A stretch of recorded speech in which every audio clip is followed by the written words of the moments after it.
Salut à tous, ici le capitaine Valéo, et aujourd'hui, nous sommes en février. Alors c'est un épisode spécial sur la Saint-Valentin. Capitaine, je démissionne. Mais qu'est-ce que vous racontez, monsieur Picard? On est en plein épisode spécial, là. Je pars rejoindre Gwendoline, l'amour de ma vie. Qui? La fille que vous avez aidée contre Valak, il y a 1 an et demi. Elle s'appelle Gwendoline. J'ignorais que ce personnage avait un nom. Je pars sur Terre pour la retrouver. Je suis en pleine crise de personnel. Jason, vous devenez mon nouveau second. Oh, chouette.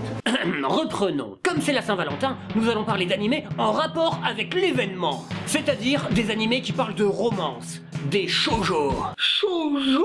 Ah ouais, faut que j'explique rapido la classification. Les Japs regroupent souvent les animés et les mangas par public cible. Si vous allez au pays du soleil levant, ou plus simplement à la Fnac, vous pourrez trouver des mangas de type shonen, destinés aux jeunes hommes, c'est-à-dire les ados, mais aussi des shoujo, destinés aux jeunes femmes. C'est la partie qui nous intéresse aujourd'hui. Mais également des seinen, pour les jeunes adultes, et bien d'autres catégories. Par exemple, Naruto est un shonen, donc destiné aux ados de sexe masculin, tandis que Cardcaptor Sakura est un shoujo, destiné aux ados filles. Cela ne donne pas le genre du manga, qui peut être du combat, de la romance, du thriller, de la SF ou autre. Ce regroupement ne donne que la cible marketing de l'œuvre. Une œuvre de SF peut donc être un shoujo, un shonen ou n'importe quoi d'autre. Mais le genre, romance, tranche de vie sont souvent des shoujo.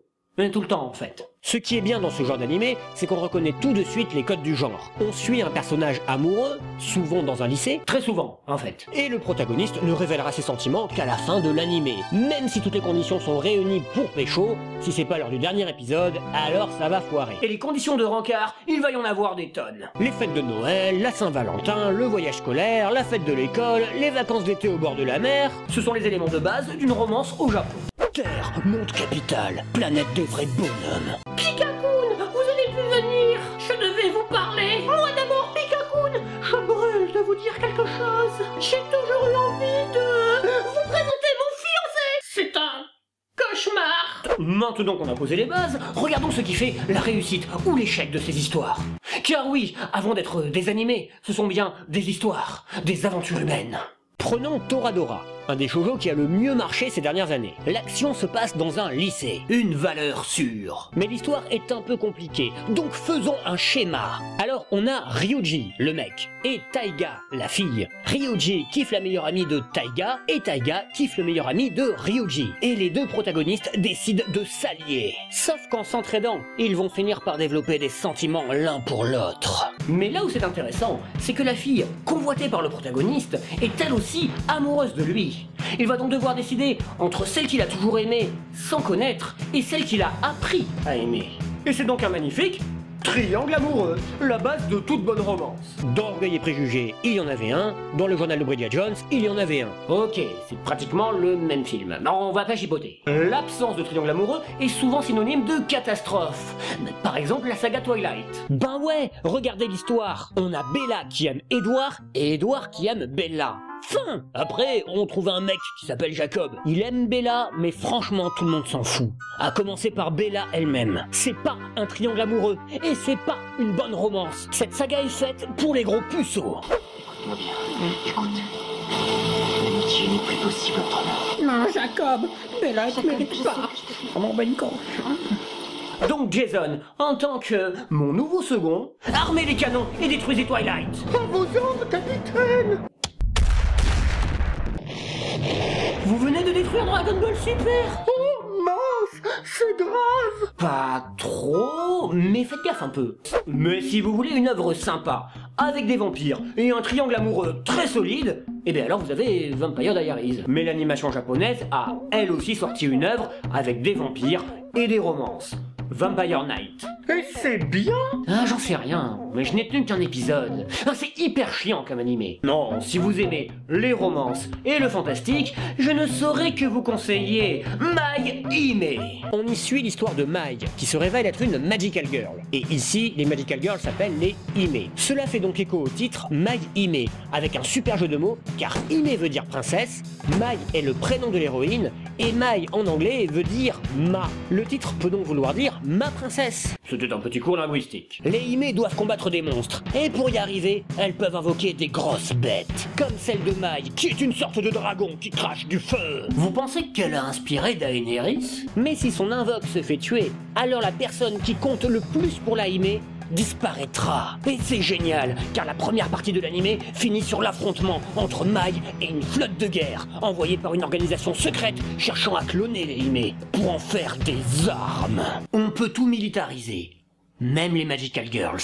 Mais la seconde partie de l'anime atteint des sommets, car un triangle amoureux s'est installé. Ce qui fait que Mai et une autre Hime sont amoureuses du même gars. Sauf qu'un combat éclate entre elles, mano à mano, invoque à invoque. Pour gagner, Mai doit tuer l'invocation de son adversaire, et donc son mec. En cas de défaite, elle perd son invoque, et donc son mec. Ouais, c'est de la romance de combat. Mais tous les animés parlant d'histoire d'amour ne sont pas bons. Par exemple, nous avons Kimini Todoke, qui raconte l'histoire d'une lycéenne assez timide. C'est original. Elle a du mal à se faire des amis car elle fait peur aux gens. Puis elle tombe amoureuse du mec populaire de son lycée. Voilà, il n'y a pas de situation particulièrement originale, c'est juste très chiant. Mais on peut continuer avec Tsuki Tei Nayo, ou traduit chez nous, Say I love you.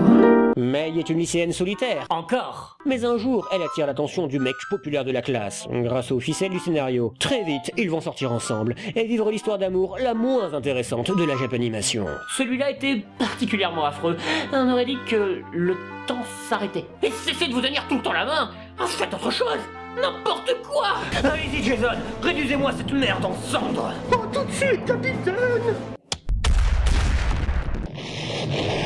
Oh putain, vous avez niqué Senseiya Omega? Oh mince. Non mais faites gaffe, un jour vous allez vraiment péter un truc important. Après je pourrais vous parler de plein d'animés hyper sympas dans le genre, comme Skip Beats ou Maid-sama. Mais comme je suis un troll, je vais plutôt vous parler de Hana Yori Dango. Mais d'abord c'est quoi Hana Yori Dango? Il s'agit d'un animé adapté du manga du même nom. Et attention, c'est le shoujo le plus vendu au monde, avec 60 millions d'exemplaires écoulés. Mais de quoi ça parle? Eh bien, on suit Makino, une lycéenne. Oui. Qui étudie dans une école ultra huppée. Là, il y a un groupe de mecs encore plus riches que les autres, qui se fait appeler le F4. Comme la Formule 1. Plus 3. Et personne n'ose s'opposer à eux, car ils imposent la terreur aux lycéens moins riches. Mais notre héroïne est secrètement amoureuse de Rui, le plus introverti du groupe. Sauf qu'un jour, Domyoji, le leader de ce groupe, qui est un peu le Drago Malfoy local, décide de s'en prendre à Makino, car il aime humilier les plus pauvres que lui. Il a un tout petit pénis à compenser. Mais c'est la surprise, car notre héroïne se rebelle et lui tient tête. À partir de là, il va tomber amoureux d'elle. On a donc un triangle amoureux de toute beauté. D'un côté, le riche et orgueilleux Domyoji, qui va évoluer petit à petit avec ses sentiments grandissants. De l'autre, Rui, qui est un personnage sans intérêt. Et enfin... Attendez, y a pas un truc qui vous choque depuis tout à l'heure? C'est hyper moche! Sans deck, le dessin est ultra simpliste, et la moitié du temps, il manque les décors! Pourquoi on a seulement le milieu avec la couleur? Il faut coloriser soi-même le reste. Et la musique est un enchantement pour les oreilles.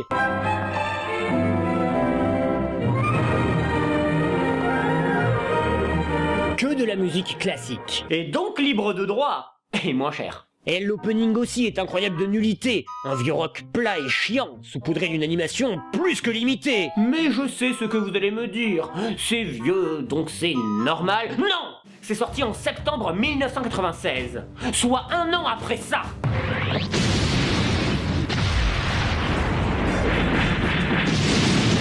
Et en même temps que ça. C'est inacceptable, surtout que le matériau de base est objectivement bon. D'ailleurs, le manga a été adapté en drama japonais, en drama coréen, en drama chinois, en drama taïwanais, et même en série américaine. Preuve que l'histoire plaît. Non, vraiment, ils auraient pu mieux gérer l'adaptation animée du shoujo le plus vendu de tous les temps. Oh, Monsieur Pika est revenu. Capitaine, s'il vous plaît, est-ce que je peux revenir? Ça n'a pas marché sur Terre, avec Gwendoline. Non, elle était avec Valak. Comme je suis profondément bienveillant, j'accepte de vous reprendre. Jason, vous n'êtes plus mon second. Oh non! Et pour vous remettre en selle, Monsieur Pika, j'ai même un cadeau. Du Benko? Oui, c'est plein de glucides. À 82% quand même. Vous allez devenir diabétique. Bien, Monsieur Pika. Maintenant que vous êtes de nouveau mon second, pointez les canons vers Hana Yori Dango et détruisez-le.